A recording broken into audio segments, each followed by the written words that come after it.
Hey everybody, welcome back to this week's Most Elite podcast. I know what you're thinking. Most Elite Sama, where have you been? We've missed you. My last podcast I did for Star Wars, I may have mentioned that I was very sick. Yeah, I caught the flu sometime in November, and it pretty much lasted all month. And I was a nightmare. I wasn't even a person. I was like the amalgamation of all the horrible dreams you ever had come true of mucus and just every bad bodily fluid. I want to keep this dream PG. I won't mention it, but just everything. So now I'm back. I'm feeling pretty good. I still got an obnoxious cough every now and again, but even that's getting better.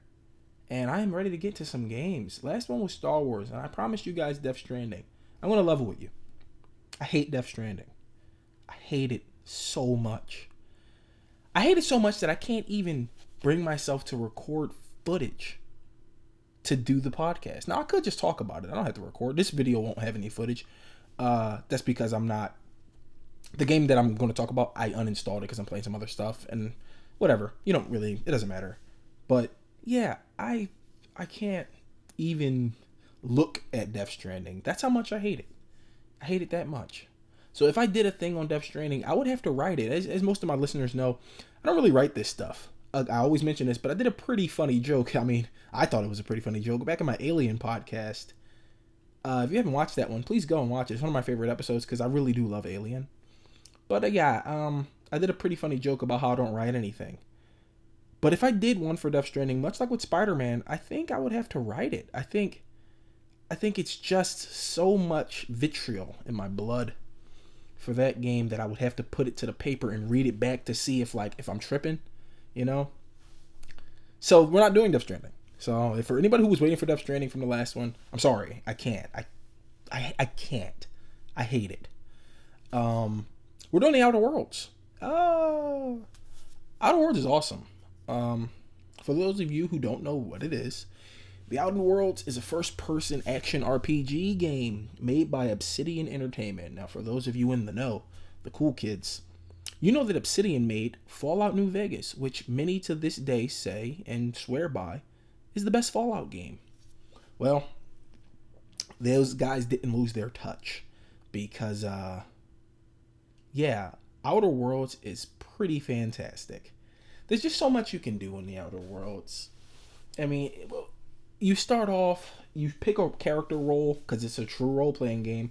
So you pick a role, you pick a class, and that makes you good at some things and bad at others. But you can spec how you want into each class. It's a pretty cool level up system. So basically what happens is you get 50 levels in each thing, and once everything hits 50, like tech and science and wordery. What's the word for language? It's not a language stat though. It's not talking either. It's something gamey. Whatever. Wordery. I like that one. I like wordery. Physicality. Stuff like climbing and jumping. You get all of those stats. So once you hit 50, then you become specialized. 50 is not so hard to get in the stats. The max level in the game is 25 or 30. I can't remember. I think it's 25. It's a really short game. Like if you play the whole game, like I want to say if you don't do the side quest, it's about 3 hours. Somebody did a speed run in 12 minutes. So, it's not like super intensive. And I think that's probably its only drawback. And I never thought I would say that, but the game is so good that I wish I could play it longer. I wish I could do more. You start getting into the depth of creativity with your class and what you want to do.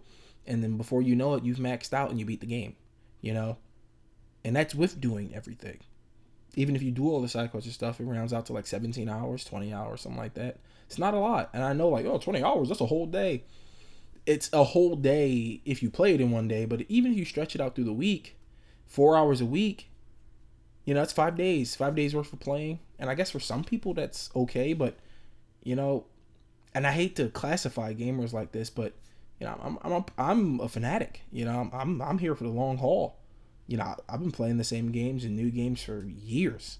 At some point I'm going to upload a speed run of Resident Evil 2 Remake on this channel because I'm super proud of my ability in that game. I'm pretty good at it, guys. I don't want to toot my own horn or shine my own globe, but I'm actually pretty awesome. So at some point I'm gonna rock a RE2 speed run on the channel, or a let's play, just straight up a let's play. Maybe I'll get Nishi on again. She sucks at Resident Evil because it's hard. So maybe I'll play and she'll commentate. That might be fun. You know what? I'm gonna make that happen for you guys. That'll be great. But yeah, Outer Worlds. I mean, there's just so much in it, and I think the reason I wanted to talk about Outer Worlds was for the reason I was just talking about. It's short, and never in my recent gaming history have I been like, this game's too short. Most of the time, even with Aliens, which I love, Alien Isolation, even with that, pardon me for yawning, I'm just getting off work and my body's catching up to myself, so it's a little hiccups there, pardon me for that. But even with Alien Isolation, I felt like it was too long. Like, I was like, man, I'm enjoying this experience. This is 10 out of 10 for me. If there was one drawback in Alien, it went on a little bit too long. If they ever do it too, which I'm hoping, Sega, please. If they ever do it too, I really, really would like it to be slightly shorter. Maybe by like an hour or two. And then it'll be perfect. But yeah, Outer World is too short. And you don't really notice that it's too short until you beat it once. And what I mean by that is, once you beat it as your specialized class, and maybe you're achievement hunting, or maybe you want to do the game. As I said before in all my other videos, I set weird challenges for myself. So what I'm doing now in Outer Worlds is I'm going to beat the whole game without firing a gun. So that means I'm using melee. That means I'm speccing into the melee powers, and that means I'm speccing into maybe some science. Maybe I can use the science melee weapons. But I'm about halfway through that now. I'm like level 15. And once you get 25, it's over. You know? So you don't really realize how short it is until you beat it once. And you're like, oh, I want to do a specific thing. And then when you start doing that specific thing, it's very open for you. It's waiting for you to do. And it's like, oh, man, it's over again. You know? So that, I think the Outer Worlds is too short. If I got to give it one critique, it's too short. I think all the characterizations are amazing. All the characters you meet, they feel alive. They feel lived in. Unlike most NPCs in an RPG, you can miss party members. Like, you can just straight miss them and just not have them, locking yourself out of content later, which again is pretty radical, because a lot of games, a lot of story-based games make it so you can't miss party members, or you can't miss a certain item. Star Wars, which I did, all the party members are part of the story, so you can't miss them, but you can miss a secret party member that you get, and I won't spoil for those who haven't found it, and you can miss all the customizable colors, and that's interesting. Like, if you don't seek them out, you just won't have all the ponchos, and you won't have all the BD skins or the Mantis skins, which you only see in the cutscene, but who cares? It looks cool. And yeah, you won't have all everything. The colors you get after a certain chapter in the game, and whatever, that's whatever. They give you the colors because why wouldn't they give you the colors? But everything else, you can miss. So I like that in games. Again, excuse me for yawning. I like that in games where you can miss things. It rewards those of us who are observant and who go off the beaten path. I like games that reward you for not walking in a straight line. And Outer Worlds is one of them for sure. Because you can definitely straight line that game, and it'll be like, oh, well, you beat it. But if you don't straight line it, if you take that extra time, you're going to find a sick weapon. You're going to find, like, a side quest that you wouldn't have run into. Now, most of the side quests, they put, like, NPCs near the front gate of a place. That's a cheap way so you don't miss it. But some of them you have to walk into the town and talk to a person and talk to another person, and then maybe it'll activate. So that's pretty cool. But for the ones that... for most of them, it'll be a person right outside of a town, like, help me, and you're like, you can ignore them or not ignore them. Or if you're a sicko, you can shoot them in the head and they're dead. No side quest for them. That's another thing. Outer Worlds allows you to kill everybody in the game.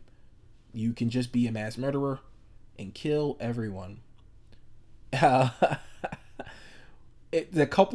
with a game like that, there's a couple of different endings. I got the best ending, but there are endings, for those of us who maybe have a bit of a murderous streak, maybe regular life is annoying and you just picture yourself beating faces in. You could do that in the Outer Worlds. You want to kill all your party members? Kill them. Screw them. What do you owe them? The story of Outer Worlds is you wake up 70 years after you're supposed to be woken up. You're frozen, someone wakes you up and they want your help. But honestly, if that happened to you, like the person listening, if that happened to you, what would you do? Would you be like, okay, sure, I'll help you, random stranger? Or would you be like, I'm going to do whatever I want, fuck you? You know what I mean? So, you would tell them to sod off, for sure. So the game gives you that option. You can tell everybody in the game, yeah, that sounds like your problem. And you can probably say those words. The dialogue is so well written. The whole game is just fantastic. And, it got nominated for Game of the Year. Which, I mean, it didn't win it, but it did win an A award, I think. I don't remember the Game Awards. They're, lackluster, but it definitely deserved its nomination because it's a stellar experience. Like, one you can enjoy many, many times, many different ways. I keep coming back to this, but the only drawback I really have is its length. I can't believe they made such a concise, curated experience, but it's boiled down so good. It's like what is it like? It's like the difference between granulated sugar and high fructose corn syrup. The granulated sugar, imagine its net weight, and then condensing it down to high fructose corn syrup to the exact net weight. The corn syrup is going to be so much more powerful. You take a sip of that, you're wired. You can eat spoonfuls of granulated sugar and be like, oh, well, okay, sugar, what do I care? It's like that. It's like such a potent experience that you wish it was longer. I guess like the rush of having high fructose corn syrup. So, yeah, I love the Outer Worlds. I mean, I don't have much else to say about it except go buy it. And I know I've been doing a lot of positive reviews on the channel lately. And I sort of started this channel to do negative reviews because people need to hear it. Don't worry. When I do Death Stranding, you're going to see, for those of you who listen to my Hero and my Monster Hunter episodes, it'll be back to that. I swear to goodness that the writer of My Hero listened to my podcast, because almost word for word the things I said, if you haven't, go listen to the podcast and then go read the manga. Right after I released that podcast, almost word for word the stuff I've been saying, the writer has been refuting me word for word. So either a lot of people feel like I do, and there's been a vocal community in Japan that's been saying the same stuff, or the writer listened and was like, oh, no, actually, here's what it is. I mean, that's arrogant of me to think that, but I truly believe it. I really do. And that'd be pretty sweet if he was a fan of the show. Anyway, guys, it's my time for this episode, but stay with us. We'll be right back again for a New Year's Bash episode where I list off all the games that didn't suck and all the games that did. So if you like the list episodes, I think I did like 2 before. We'll have a list episode coming up. It's going to be really exciting. Got a lot of surprises in store for the channel, so stay tuned, stay subscribed, and share with your friends. Thank you. See you later.